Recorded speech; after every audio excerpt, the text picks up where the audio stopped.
Hi, this is Jean, and I am making a recording in October of 2024 of a presentation that I put together in 2021 when I was studying for my dyslexia certificate, which I earned through the University of Florida.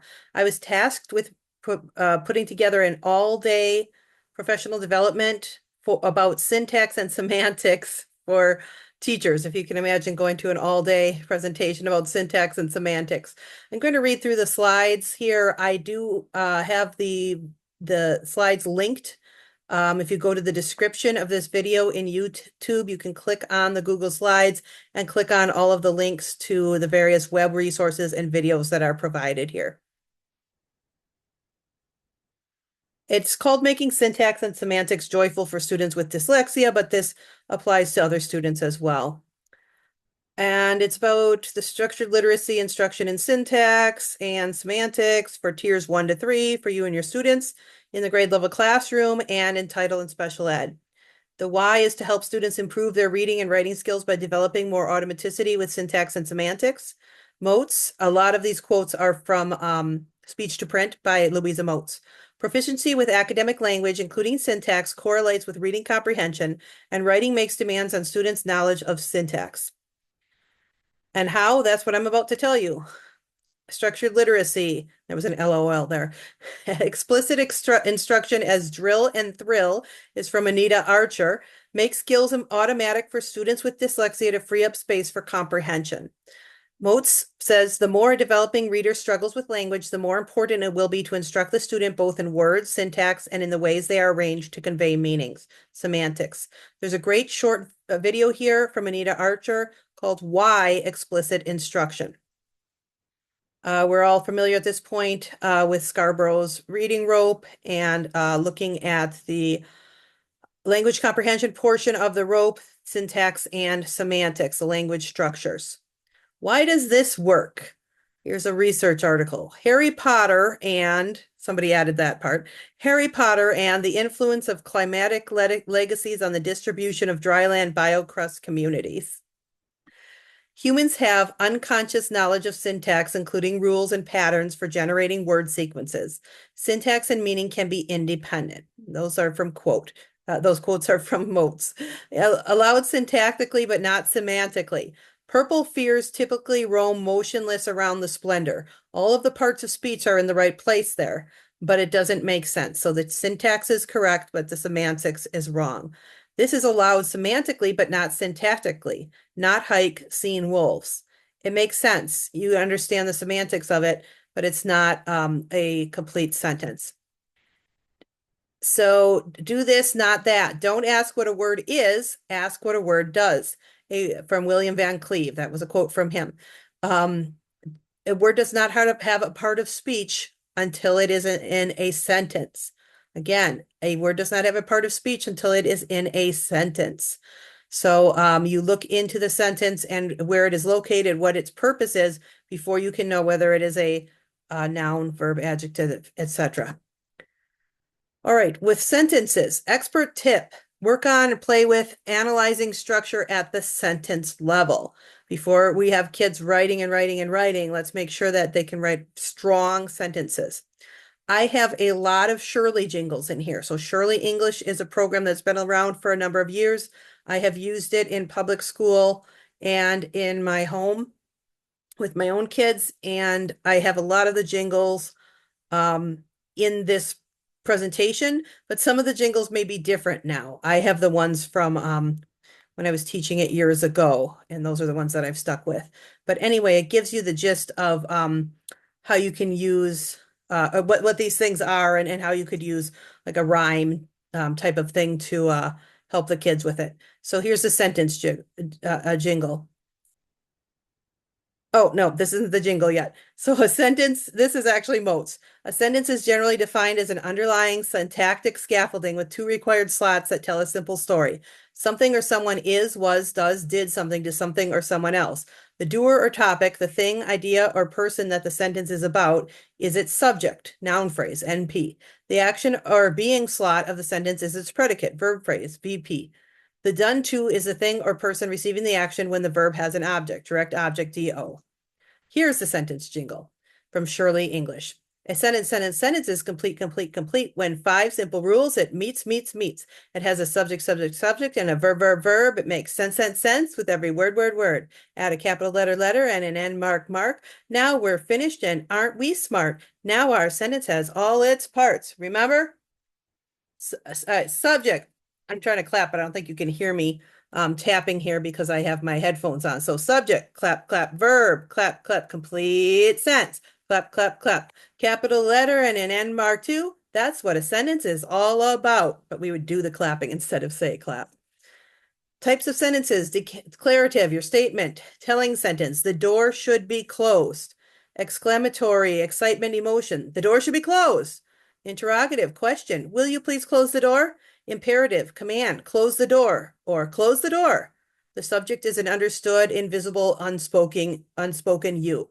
Expert tip: an exclamation mark does not turn an imperative sentence into an exclamatory sentence.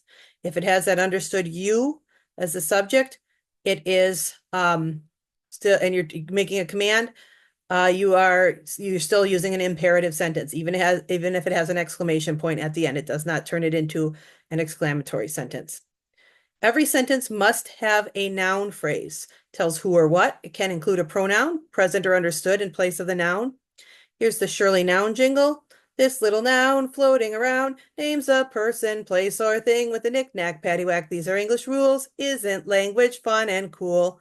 Nouns can also be abstract ideas, for example, ability, beauty, horror. Every sentence must have a verb phrase. The Shirley verb jingle, a verb. What is a verb? Haven't you heard? There are 2 kinds of verbs, the action verb and the linking verb. The action verb shows a state of action like stand and sit and smile. The action verb is always doing because it tells what the subject does. We stand, we sit, we smile. The linking verb is a state of being like am, is, are, was, and were. Look, become, grows, and feels. A linking verb shows no action because it tells what the subject is. He is a clown. He looks funny. And the helping verbs jingle. Excuse me. These 23 helping verbs will be on my test. I got to remember them so I can do my best. I'll start out with 8 and finish with 15. Just call me the mean, lean verb machine. There are 8 be verbs that are easy as can be. Am, is, are, was, and were. Am, is, are, was, and were. Am, is, are, was, and were. All together now, the 8 be verbs. Am, is, are, was, and were. Be, being, and been. Am, is, are, was, and were. Be, being, and been. There are 23 helping verbs, and I've recited only 8. That leaves 15 more that I must relate. Has, haven't, had, do, does, and did. Has, haven't, had, do, does, and did. Might, must, may, might, must, may. Knowing these verbs will save my grade. Can and could, would and should. Can and could, would and should. Shall and will, shall and will. In record time, I did this drill. I'm the mean, lean verb machine still. Adverbs versus adjectives. Here's the adverb jingle so that the kids can figure out whether the word, a modifier, is an adverb or an adjective. An adverb modifies a verb, adjective, or another adverb. An adverb asks how, when, where. To find an adverb, go, ask, get. Where do I go to a verb, adjective, or another adverb? What do I ask? How, when, where. What do I get? An adverb. Clap. That's what. And the adjective jingle, an adjective modifies a noun or a pronoun. An adjective asks what kind, which one, how many. To find an adjective, go, ask, get. Where do I go? To the noun or the pronoun. What do I ask? What kind, which one, how many. What do I get? An adjective. Clap. That's what. Of course, you wouldn't teach this all together. This would be, of course, spread out over time and explained more, but I'm just kind of throwing everything at you as quickly as I can here. And of course, you can click on the links that are in the description of this video.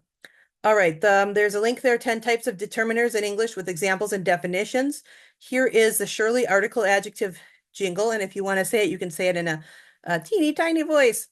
But I'm just going to say it in my regular voice. We are the article adjectives, teeny tiny adjectives, a and the, a and the. We are called article adjectives and noun markers. We are memorized and used every day. So if you spot us, you can mark us with the label A. We are the article adjectives, teeny tiny adjectives, a and the, a and the. Prepositions. A preposition is a special group of words that connects a noun, or a pronoun to the rest of the sentence. Object of the preposition. Dum-de-dum-dum. An OP is an NOUN or a PRO after the PREP and an SENTENCE. Dum-de-dum-dum-dun.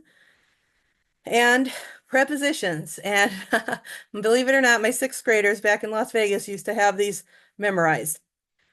Preposition, starting with an A, aboard, about, above, across, after, against, along, among, around, at. Preposition, starting with a B, before, behind, below, beneath, beside, between, beyond, but, by. Preposition, starting with a D, down, during. Preposition, don't go away, go to the middle and see what we say. EFI and LNO, except for from, in, inside, into, like, near, of, off, on, out, outside, over. Preposition, almost through. Start with P and end with W. Past tense through, throughout, to, toward, under, underneath, until, up, upon, with, within, without. Preposition, easy as can be. We're all finished, and aren't you, please? We've just recited all 49 of these. A tip about prepositional phrases. Parenthesize prepositional phrases. Do not get tricked into making your verb agree with the object of the preposition instead of the subject noun. For example, the handful of peanuts was or were delicious. Peanuts were, no, handful was. Put the parentheses around that prepositional phrase and it will really help you with subject-verb agreement. Pronouns. This little pronoun floating around takes the place of a little old noun with a knick-knack paddywhack. These are English rules. Isn't language fun and cool? In the subject pronoun jingle, there are 7 subject pronouns that are easy as it can be. I and we, clap, clap, he and she, clap, clap, it and they and you, clap, clap, clap. There are 7 possessive pronouns that are easy as can be. My and our, clap, clap, his and her, clap, clap, its and their and your, clap, clap, clap. There are 7 object pronouns that are easy as can be. Me and us, clap, clap, him and her, clap, clap, it and them and you, clap, clap, clap. Nouns and pronouns in the verb phrase. So the Shirley direct object jingle. A direct object is a noun or pronoun. A direct object completes the meaning of the sentence. A direct object is located after the verb transitive. Define the direct object as what or whom after the verb. And then an indirect object. An indirect object is a noun or a pronoun. An indirect object receives what the direct object names. An indirect object is located between the verb transitive and the direct object. Define the indirect object as to whom or for whom after the direct object. And then predicate noun. A predicate noun is a noun or a pronoun. A predicate noun means the same thing as a subject word. A predicate noun is located after the linking verb. Define the predicate noun, ask what or who after the verb. Okay, the 8 parts of speech jingle. Excuse me, which I taught in 6th grade right after the sentence jingle, but now that we're wrapping up our parts of speech here. Want to know how to write? Use the 8 parts of speech. They're dynamite. Nouns, verbs, and pronouns, they rule. They're called the MVPs, and they're really cool. The double A's are on the move. Adjectives and adverbs help you groove. Next come the PICs, and then we're done. The PICs are preposition, interjection, and conjunction. Altogether now, the 8 parts of speech. Abbreviations, please. NVP, double A, PIC, or you can say NVP, AA, PIC. Okay, so tell me the parts of speech of each of these words. Should have had this in an earlier slide, right? Because I already told you that part of speech is not, a word is not a part of speech until it is in a sentence. So apartment is a noun, right? But what if it is an apartment building? Each of the words we just tried to label as a certain part of speech can function as multiple parts of speech depending on where they are placed in a sentence. By the way, in case you're confused about the last thing. So what kind of building? Apartment. Adjective. So words that can function as more than one part of speech, there's a link there you can click on. Expert tip. Words should not be labeled as parts of speech until they are in a sentence. Labeling and manipulating parts of speech should be done in the context of text that is read or written by students. Okay, so no flashcards with words and sorting them by parts of speech because they're not in a sentence yet. So they do not have a part of speech. They don't have a syntactical position because they're not in a sentence yet. So they need to be in the sentence before they're a part of speech. As William Van Cleve said, again, do not ask what a word is, ask what a word does. Bonus tips, expert tips. Strong description in writing comes not from the adjectives, but from the verbs. Make sure that there are strong verbs. That's not saying anything bad about the adjectives, adverbs, but those verbs can help the strong description in writing. Do not teach all of the parts of speech at once. Do as I say, not as I do, as I just went over all of the parts of speech at once. Here are a couple of links with video examples of kids learning from the Shirley Grammar, Shirley English. Special considerations when teaching students whose first language is Spanish. So there's a link there, 10 differences between Spanish and English that you've got to know. Which differences have you noticed when working with your bilingual students? Which difference surprises you the most? We should also be aware that there are syntactic differences between other languages and English, as well as between other dialects. For example, African American Vernacular English and Standard English. We look at those, and I understand now that that's called a little bit something different, and I don't remember. I know that Standard English was changed to Mainstream English, and I don't know what AAVE has been changed to. When I was in college, it was called Black Vernacular English, switched to African American Vernacular English, and I think that there's a more up-to-date term for that now. We look at these differences, but the point is that we should be aware of differences. We look at these differences in order to best understand a student's background with syntax so that we can individualize instruction to meet each learner's needs and to be able to progress their skills in standard English efficiently while not denigrating or taking away their home language or dialect. So something like African American Vernacular English is really neat to study, because not only so that we can understand our students' language better, but also they have really efficient syntax in their language or dialect. For example, the habitual be. So I be, you be, he, she, it be, we be, you be, they be. They oftentimes the be is used as all of the to be verbs instead of the is, are, am, that kind of a thing. And you see that now in memes. So and so be like such and such, or on at the end of the day, I be like, or whatever. That came out of African American Vernacular English.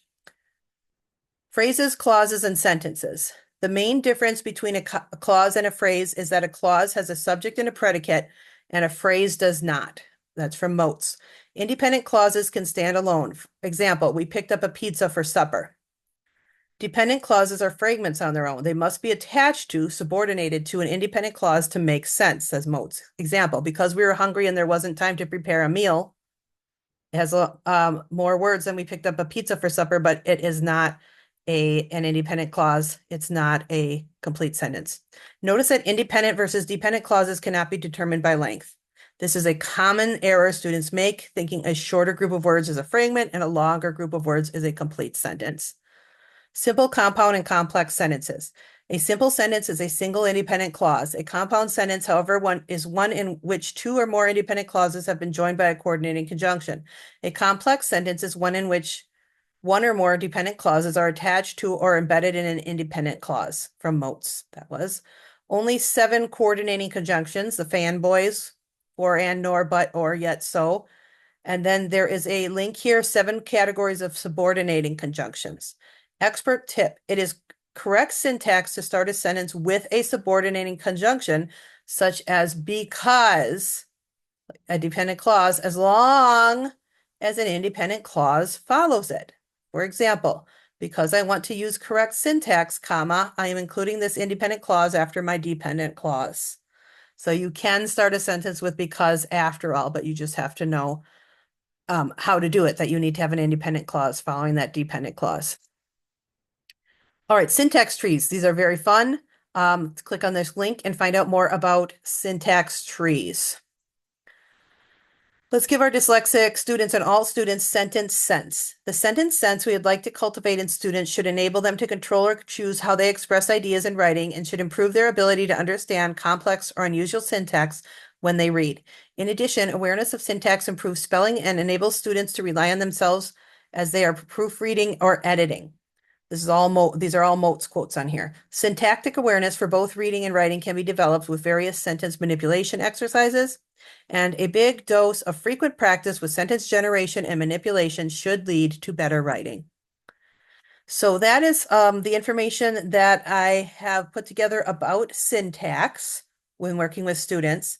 And I'm going to get into semantics, and I just want to give a disclaimer here. If I say something wrong in that's, not correct or has changed, or I just totally have wrong, please correct me. I do want to make sure that I'm giving out good information. And if you have anything to add, please let me know as well about syntax or semantics. So getting into semantics.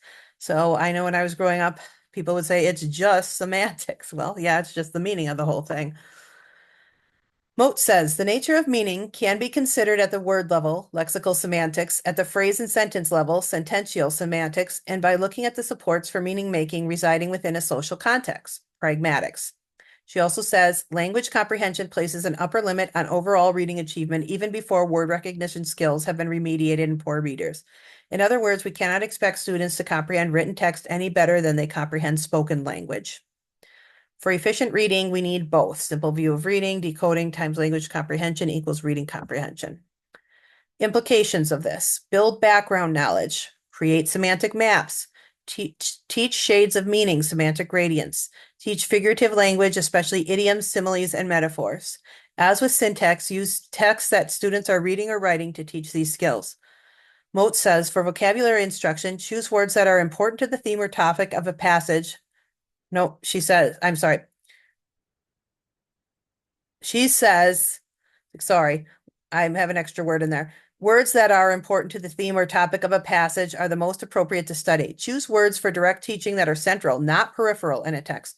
Teach word meanings in relation to other words that are known. Remember, we store words in meaning networks, not as isolated items. Teach multiple meaning words. Have students summarize and paraphrase and practice close reading. For semantic gradients, so we have something like, freezing and burning on one side, and then you fill in the blanks for the different shades of meaning in between. There's a good link there to see what I'm talking about there and practice some yourself and maybe use that in the classroom. Okay, semantic mapping. You can do this. Intensive instruction takes time, energy, resources, expertise, and persistence, but every student deserves a chance at literacy. Louisa Moat says that on page 275 of Speech to Print.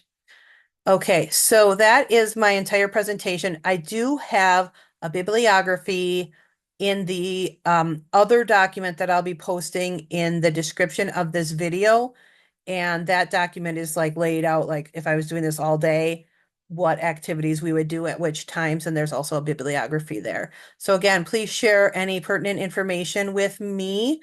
And thank you for listening to this video.